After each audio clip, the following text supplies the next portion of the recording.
6.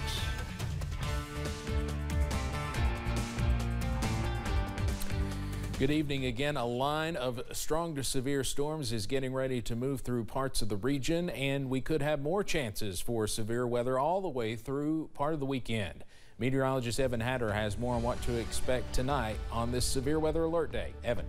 Well, Steve, we have a severe thunderstorm watch in effect now for our western counties as this line of storms continues to push into the region. And I think there's not a small chance that could get expanded to the eastward, but we'll keep watching that. You see our counties under that right now, anywhere that you see in yellow under that watch until 10 o'clock overnight, or well, really not overnight, but until 10 o'clock tonight, that possibility will be there for that watch remaining in effect. You see those storms beginning to push into our western sections right now. Basically just north of Mount Vernon right now, seeing a very strong thunderstorm. That is the thunderstorm they're not warning for. You see the warning in effect just to the west for Lincoln County. They're warning for the storm behind it. But north of Mount Vernon right now, if you're driving between Mount Vernon and Berea, or even up to Richmond right now, be aware this is coming down 150. This is a very strong thunderstorm, 40-mile-per-hour winds and very heavy rain possible. We also have some moderate to heavy rain across portions of Estill County into Powell County right now on top of downtown Stanton, Frenchburg over toward Moorhead as well, as everything continues to push off to the east at about 40 to 50 miles per hour. You see the cooler air beginning to push in behind these storms. Ahead of it, though, we're warm and juicy into the low 80s. And you see on some of our cameras some of those dark clouds moving on in, even here in Perry County. I'll have the very latest on should we see some of those storms get warned here coming up in just a few minutes. Steve? All right, Evan, thank you. Well, one area of eastern Kentucky known to flood, leaving people stranded for days until the water goes down. Those people left without food and medical supplies. Now, one organization is hoping drones can make a difference during emergency situations like flooding. WYMT's Dakota Makris explains. Drones can make a huge difference in the lives of eastern Kentuckians. The USA Drone Port began its mission to provide needed supplies to people in March 2020, right as the pandemic hit. Electric was out.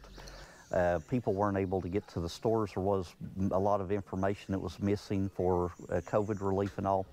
The drone's on display at a community health day in the confluence area of Leslie County. That area is known for major flooding during heavy rainfall, leaving people living in the area stranded without food, water, and medical help. Here, what our mission has been is to get the information out to the community. So we can do that through dropping pamphlets or use microphones on the drones. USA Drone Port and the UK Center of Excellence in Rural Health are partnering in drone research. Those with the Center of Excellence asking community members how they feel about drones helping provide telemedicine. Part of the questions we'll ask, what if you could have your medication delivered to you instead of going and getting it? So there's things that could lead into the future of drones and what drone delivery may end up being. Not only showcasing their drones and capabilities, but also a brand new mobile command center. Inside that, you've got the command center with computers. You've got all the electronics that feed that information and data in there. So they're able to control and learn. Saying they are waiting on the FAA to approve them to fly beyond eyesight. In Leslie County, Dakota Makris, WYMT Mountain News. The next Community Health Day is in the Oneida community of Clay County tomorrow from 6 to 8 p.m. at the Panko Youth Center. 7 years after the high-profile Social Security scandal, Eric C. Kahn's former clients are still waiting for answers, at least some of them. As we have reported, an Apple TV Plus documentary series is bringing light to some of those stories. The Mountain Arts Center is screening 2 hours of The Big Con this evening with a special guest, Poe Stapleton, in attendance. Stapleton, the father of a former client, will share his family's tragic story with WYMT. She was just a plain, simple mom, you know, growed up and stuff, you know, a good girl and everything. And like I said, on August the 10th, 2019, she had that, you know, that allergic reaction. That's what put her in the shape she's got in, bed fastened. And she'd been bed fastened ever since till she passed away. We will share Vanessa's full story with you coming up tonight at 11. A man pardoned by Governor Matt Bevin after being convicted of nearly killing an unconscious 15-year-old boy with a sex toy in a state court has been sentenced by a federal judge. Dayton Jones was sentenced to 8 years in prison, which was less than the 10 years prosecutors sought, but more than the 6.5 years his lawyers had requested for producing child pornography after recording and distributing video of the assault. Jones pleaded guilty to the charge in October in exchange for less than the mandatory minimum of a 15-year sentence. This weekend, folks in Emory, Virginia will have access to a free pop-up medical clinic that will soon make a stop in one eastern Kentucky town. WYMT's Keaton Hall has more with Remote Area Medical. Remote Area Medical, also known as RAM, will be coming to Hazard in June to offer free medical services to anyone who may need care. Our clinics are open to anyone and everyone that feels they need care, completely free. We do not ask for ID or income or insurance information, no social security number needed. RAM will be in Emory, Virginia this weekend, May 21st and 22nd, offering multiple services on top of general medical care. Dental services available both days. We'll have vision services available Sunday. We will also have hearing testing and hearing aids available. The Emory Clinic will be offering chest x-rays as well as women's care. The Hazard Clinic will be on June 11th and 12th with similar offerings, as well as mental health counseling and support for folks who would like to quit smoking. Our medical services actually vary a lot from clinic to clinic, and we are fortunate in the Hazard area to have an awful lot of local resources coming to bear on the clinic. Falconberry tells me they're still in need of volunteers in Hazard, people who can help register and assist patients throughout the clinic. Specifically, general support volunteers that will come help us set up and take down the clinic on Friday and Sunday respectively, and who can be available throughout the clinic. Falconberry just asks patients at Emory and Hazard to be patient, bring food and water and any medicine you may need, since your time is the only thing they request. Keaton Hall, WYMT Mountain News. Anyone interested in volunteering for the Hazard Clinic can go to our website to find out more. The Hatfield and McCoy families are set to meet again nearly 20 years after signing a truce to end the famous feud.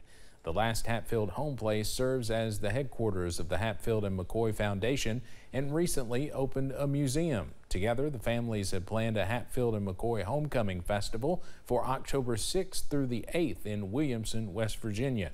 It will serve as a fundraiser to enable the families to bring home pieces of the feud's history that were sold before the family lands were divided up.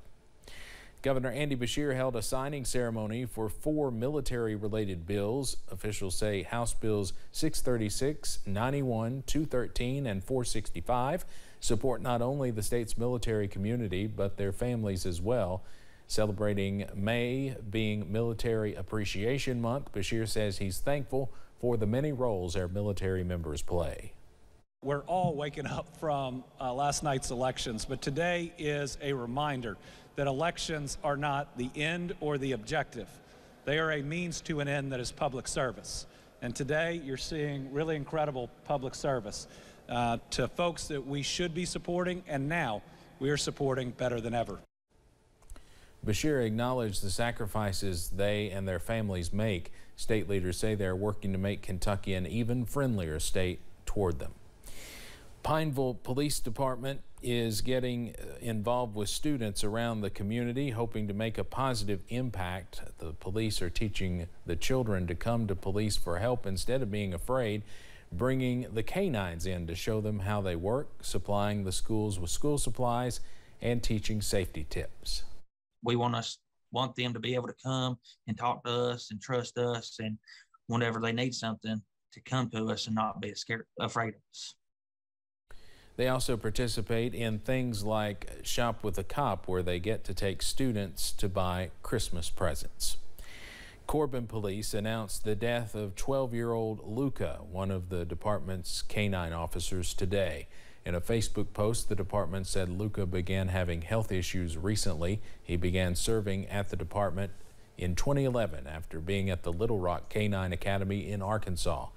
Corbin Police Department Major Corey Wilson was his first handler. Luca was certified as a patrol and narcotics detection canine. Wilson described Luca as an easygoing patrol dog. Patrolman Estes Rhodes was Luca's final handler. Emergency medical personnel who died in the line of duty are being honored today. A service to honor 35 EMTs and paramedics who died during or because of emergency calls were recognized at the State Firefighters Memorial in Frankfort. Today's service is the first since before the pandemic. A foundation exists to build a permanent memorial to honor the responders who died in the line of duty. Close-knit community, so you always feel like your family, and these services just to keep them fresh in your mind and know that they won't be forgotten. Joe, who you saw there, his son John Mackey died in 2015 at a paramedic-related accident. His name is one of the 35 that will be put on the memorial. Names on the memorial will include those who died from health-related reasons to violent acts and accidents. The Cumberland Valley Area Development District is one of 3 communities selected by the U.S. Environmental Protection Agency to receive a portion of grant funding to assess brownfields. The district will receive approximately $500,000 to prioritize and/or conduct environmental assessments of 19 sites, develop 9 cleanup plans and 3 resource roadmaps, and support community outreach activities throughout Cumberland, Benham, and Lynch in Harlan County. The Kentucky State Police Post 9 car show is revving up this weekend. The Post's second car show is planned for Saturday, inviting car enthusiasts from all around to gather in Pikeville to enjoy a family-friendly event. Cars can register in the show for $20 each, Saturday from 9 a.m. until 1 p.m. behind the Pikeville Applebee's. Trooper Michael Coleman says it's a great way to raise money for the annual Shop with a Trooper event. We would like this year to be even better than last year. We like the success we had last year. We'd like to build off of that. Maybe bring in more cars. We've got door prizes. We got trophies. We'll have some T-shirts for sale. Just come down, enjoy the environment. You know, make a donation. Just know that all the money goes to a great cause. So if these kids can have a happy Christmas. Coleman says there's still time to make plans to bring your car or just your family to the show, saying last year's proceeds helped provide a Christmas shopping spree for more than 60 kids. Well, coming up, Pinpoint Doppler is getting a workout this evening. I've got the latest on where showers and storms are now and where they're heading next. Plus, a popular watering hole receives grant funding for several renovations. What new changes are being planned?